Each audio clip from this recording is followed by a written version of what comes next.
$20. Yeah? What? Who's that? Smokey. Smokey? Smokey Sullivan? Yeah. Holy...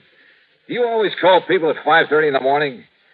Well, hiya, Smokey. How are things down in New York? I'm living out here in Frisco now. Oh? You know about the big fire out here? Now, Smokey, don't tell me you've been up to your old tricks. You know I wouldn't do nothing like that, Johnny, after the good way you've been treating me. Well, I hope not.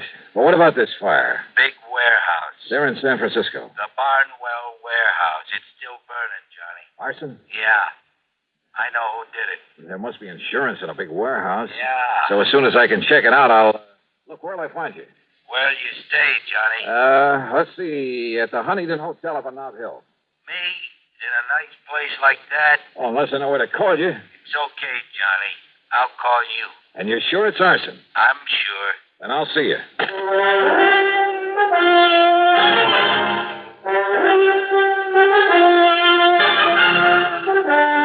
Bob Bailey in the exciting adventures of the man with the action-packed expense account. America's fabulous freelance insurance investigator. Yours truly, Johnny Dollar.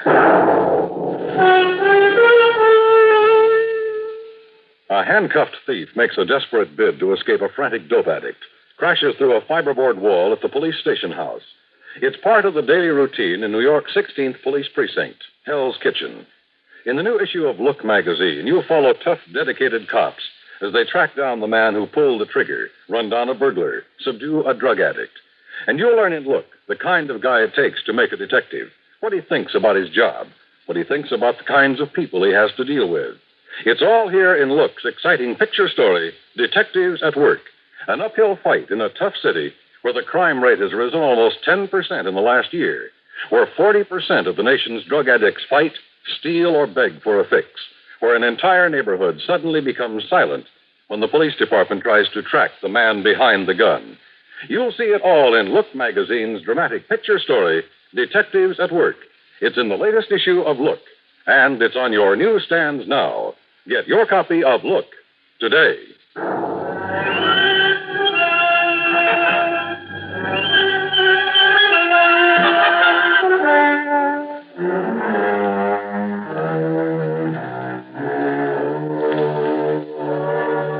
Expense account submitted by Special Investigator Johnny Dollar to the Greater Southwest Insurance Company, San Francisco office. Following is an account of expenses incurred during my investigation of the Frisco Fire Matter. First of all, I had to make sure my expenses to the West Coast wouldn't have to come out of my own pocket. So expense account item 1, 10 cents for a call that got Pat McCracken of Universal Adjustment Bureau out of his bet. I asked him to dig up some facts and figures for me in a hurry. Within 20 minutes, he called me back. Johnny Dollar. Well, Johnny, I've been on the phone to San Francisco ever since you called me. You were right. About the big fire. Yeah. How did you find out about it? Well, never mind that, Pat. Just keep talking. Well, it's a warehouse. It's owned and operated by Mr. Peter H. Barnwell. And he has an office at 1427 Camac Street. 1427 Camac. Got it. And the insurance? $340,000. Wow. Carried by Greater Southwest Insurance Company. Pat, if I hurry, I can just make plane connections. No, wait a minute, Thanks, Johnny. Pat. Thanks a lot. Item 2, 20188 plane fare, Hartford to New York to San Francisco. And believe me, those jet flights on American get you there in a hurry. I left New York at 8 a.m. and pulled into San Francisco before noon. Pacific time, of course. Item 3, a dime for a newspaper at the airport. Apparently, the fire had burned itself out. Item 4, $6.75, taxi to Peter H. Barnwell's office on Camac Street. The reception room was jammed. No, there's no point in sending anybody over here because he won't see them. Now. Listen, chick, I'll get you tickets for any show in town if you just... No! I tell you, he won't see any of you. Not even me? No. Now, why don't you reporters just go back to your papers and wait until Mr. Barnwell's ready to talk to you? My card, miss. It's no use, mister. Will you read it, please? But he doesn't want to see any reporters, right? Oh. Yeah. Just a minute, Mr. Dollar. Now, how do you rate that, buddy? What paper are you from? The Bingville Bugle. Yeah, that's out near Bum Spung, Oklahoma. Oh, now, look, wise guy, look. Mr. Dollar, Mr. Dollar? Dollar. Will you come in, please, Mr. Dollar? Sure. Thanks. Now, wait a minute. You Johnny Dollar, the insurance dick? Right in here, sir. Thanks. Hey, wait a minute. Sit down, Mr. Dollar. Make yourself at home. Well, I must say you aren't at all upset about the loss of your warehouse. Should I be? Sit down. Sure. Mr. Dollar, that building's been a losing proposition for years. Because of its bad location, because of zoning restrictions, and the cost of tearing it down. I've done nothing but lose money on it. Oh. But I've been very careful to keep up the insurance. So, now that it's gone up in flames, I shall at long last collect on it. $340,000. That's right. And with whatever I can get from some other misguided investor for the land itself, I'll be sitting pretty. I see. Now, don't get any funny ideas, Mr. Investigator. The police have found nothing whatsoever to suggest arson. Nor will they. You sound pretty sure of that. I'm sure of it. Even if it were a job that you didn't have done. I'm sure of it. You know something, Mr. Barnwell? I'm not. So if you can be of any help in putting through my Did claim... you hear what I said? I heard, Mr. Dollar. Doesn't worry me a bit.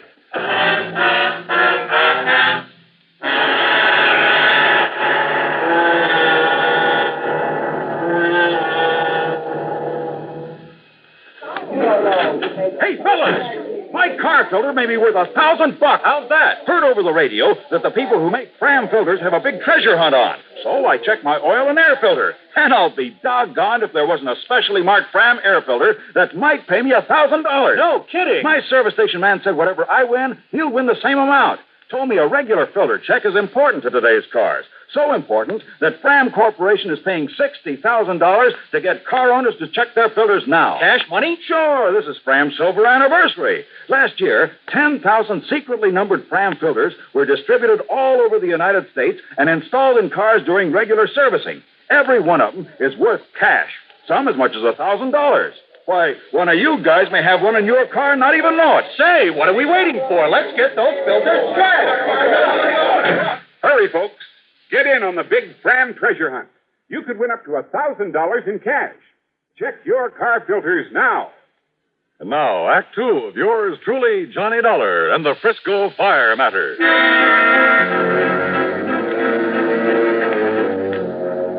Expense account item 5, $2 for a taxi. In my opinion, Peter H. Barnwell had the warehouse fire set. But opinions don't count in my business. You gotta have proof. And I hadn't yet got together with my informant, Smokey Sullivan. Smokey, once a clever arsonist himself. Later, a counterfeiter, bootlegger, just about everything in the book. But from the time he helped me with a case a couple of years ago, he'd stayed on the straight and narrow. And, of course, I've always paid him well for his help.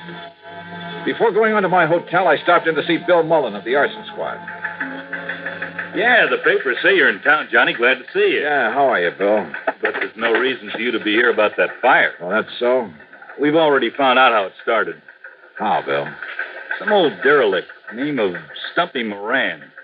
He used to sleep there every night. Had an old iron bed and a little sort of shack on one side of that warehouse. Yeah?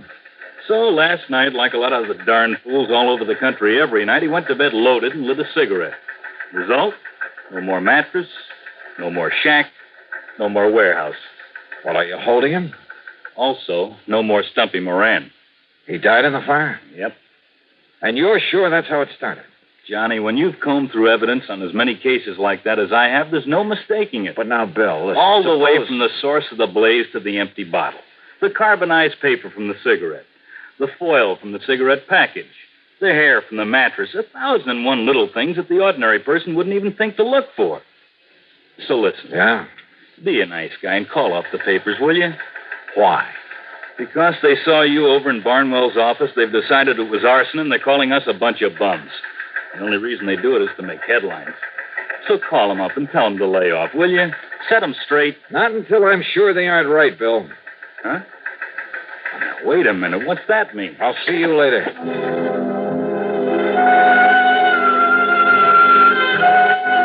Item 6, another taxi to the Hotel Huntington up on Nob Hill. I went straight to my room and sat down to wait for Smokey Sullivan to call. I didn't have to wait long.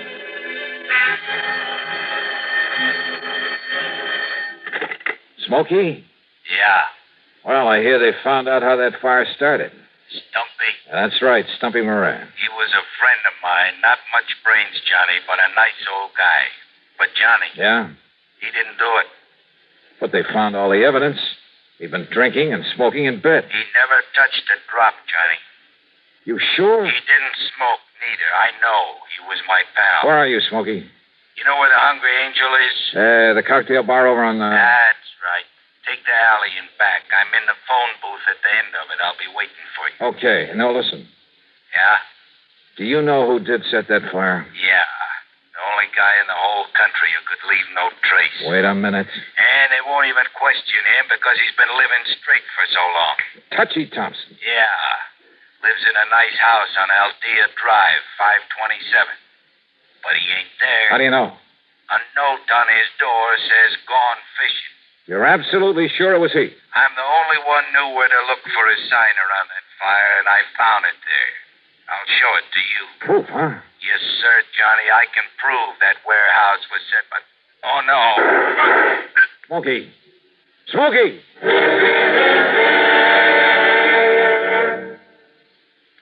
Sociable, up-to-date, debonair. What's this, a new word game? No, I'm just mentioning the qualities that people admire in other people. Oh, I see. If you're sociable, up-to-date, and what was that other word, debonair? Yes, debonair. But listen to it this way.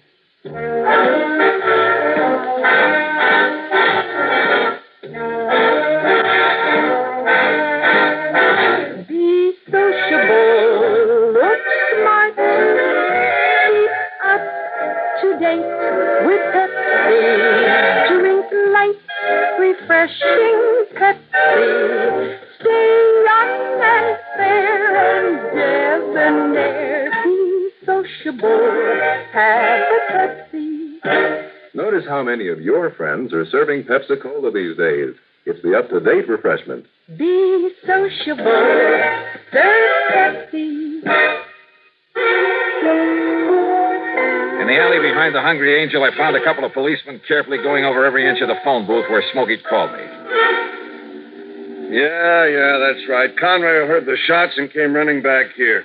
You get the angle of that bullet, old Conroy? Hey, listen. What about Smokey? City hospital, but he isn't going to live, Dollar. Not a chance. And you have no idea who shot him? No.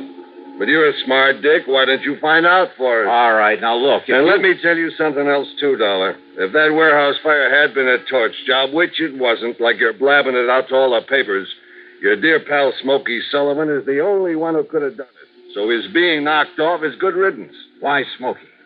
Because we got every other firebug in this town nailed down. That's why. Want to bet?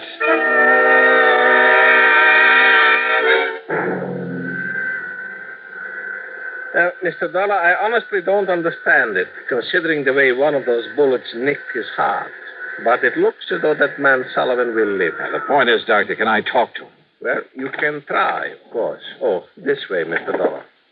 But he was not able to give anything to the police, who just left. And listen, Doctor, do everything you can for him, will you? I'll foot the bill. Oh, very well. Right in here. Okay. You, mind if I talk to him alone? If you like. And if you can. Thanks.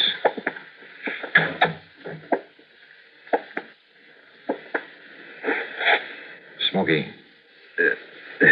Smokey?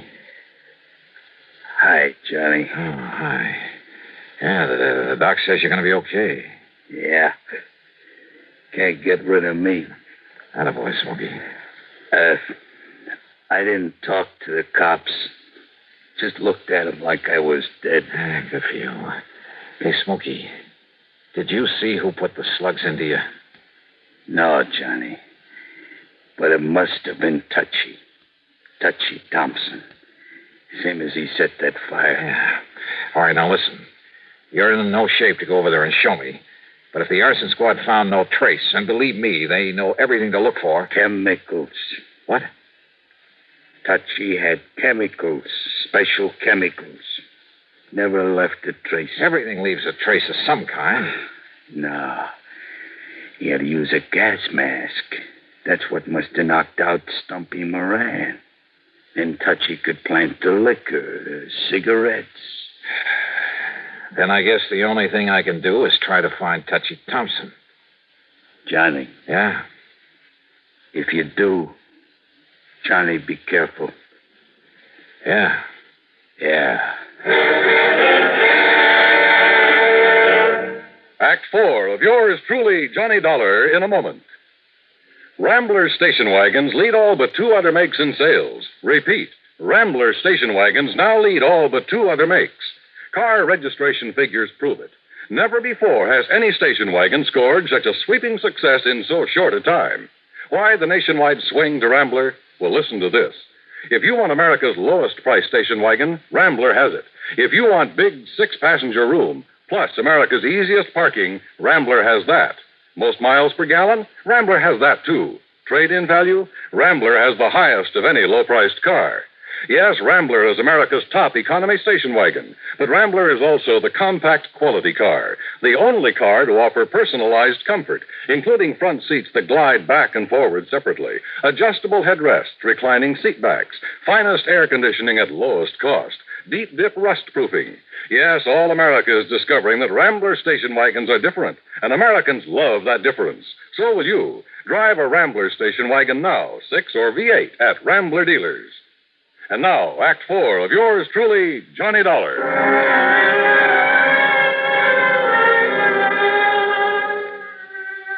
Expense account item 7520, more taxi fares. There was nobody home at Touchy Thompson's place. Only the note on the door Smokey had told me about. Gone fishing. Fishing, huh? He was probably hiding somewhere around the town, waiting for the atmosphere to clear. But how to bring him out in the open? Then I suddenly remembered an old friend of mine, Maury Webster, head man at station KCBS. Item 8, $1 even for a cab to the Sheraton Palace and the KCBS studios.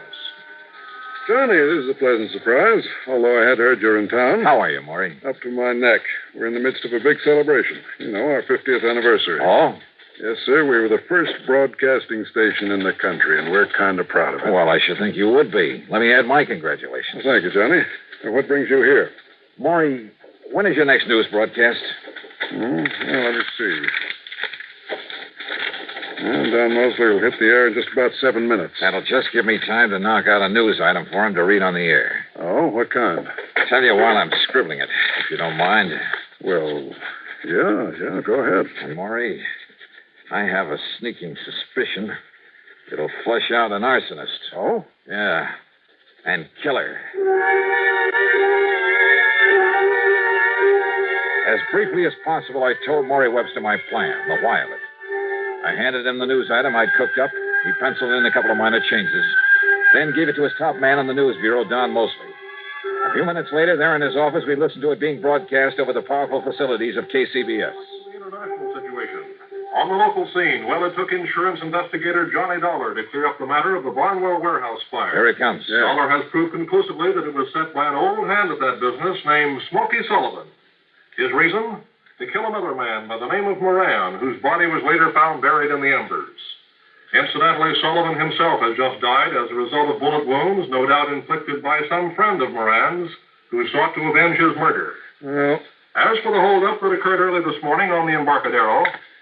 Well, I hope it does the trick, Johnny. What are you going to do now? Maury, there's going to be a stakeout at the home of one John R. Thompson, formerly known as Touchy Thompson, out on Aldea Drive. Oh, then you're turning this whole thing over to the police.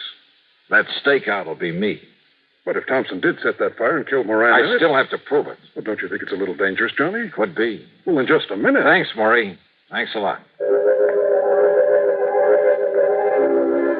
So I went out to Aldea Drive again.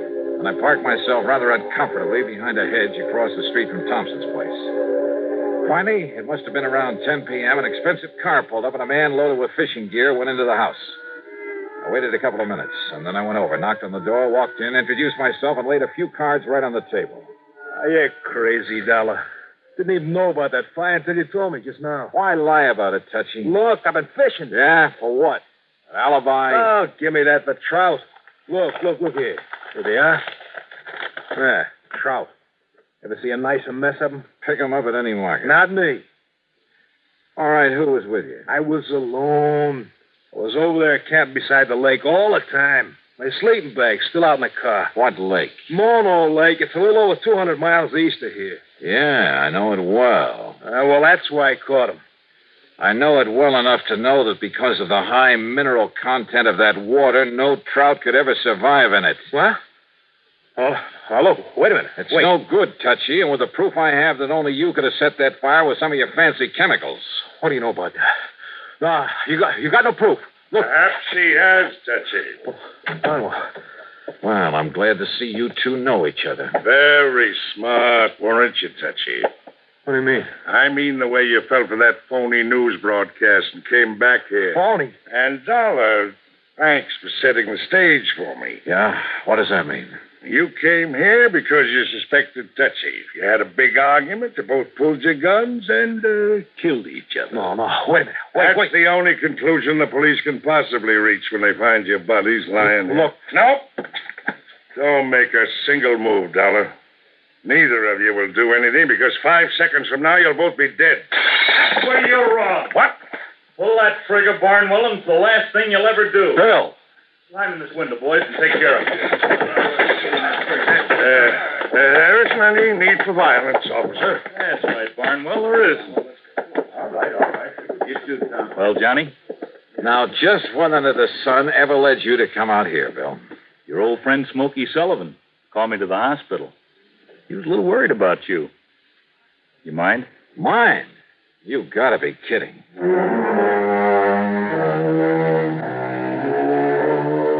Yeah, they were both in it up to their ears. Each, in trying to defend himself, just put the other in there much deeper. And by the time the courts get through with them, they'll be sorry they ever lived. Expense account total, including the trip back to Hartford and a good hefty gratuity for Smokey Sullivan, plus all his hospital bills, $923.91.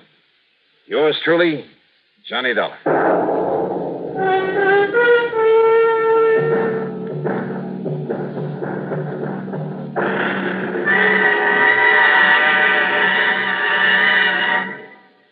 Our star will return in just a moment. I'm a mean widow, kid. And are you pleased with yourself? Sure, because I'm a germ. A bathroom germ. Bathrooms is where the meanest germs get to live. Do I have fun causing odor and spreading disease? Well, you better watch out, son, or your landlady may find out about Lysol brand disinfectant. Lysol? Oh, Lysol. That's what I said. Lysol. Well, anyway, a lot of women are finding that a dash of Lysol in their cleaning suds every week wipes out nasty bathroom disease germs like you, disinfects from one cleaning to the next as no other product can, wipes out many deadly viruses, too. Lysol makes every cleaner work better. It's the easy, modern way to get bathrooms really clean and free of odors. Lysol can do that? And what's more, now, besides regular Lysol, there's a new sweet-smelling, pine-scented Lysol, and they're both out to get you. Hey, was you ever a mean little kid? One more remark like that, and I'll open this bottle of Lysol. Help! Now, here's our star to tell you about next week's story. Next week, a quiet little ranch in Oklahoma. Quiet, that is, until the shooting starts. Join us, won't you? Yours truly, Johnny Dollar.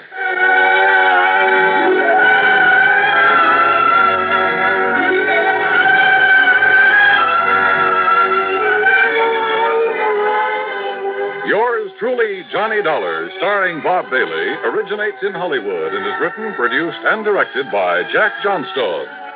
Heard in our cast were Virginia Gregg, Vic Perrin, Larry Dobkin, Alan Reed, Gil Stratton Jr., Paul Duboff, Bartlett Robinson, Don Mosley, and Tony Barrett. Be sure to join us next week, same time and station, for another exciting story of yours truly, Johnny Dollar. This is Dan Cumberly speaking. This is the CBS Radio Network.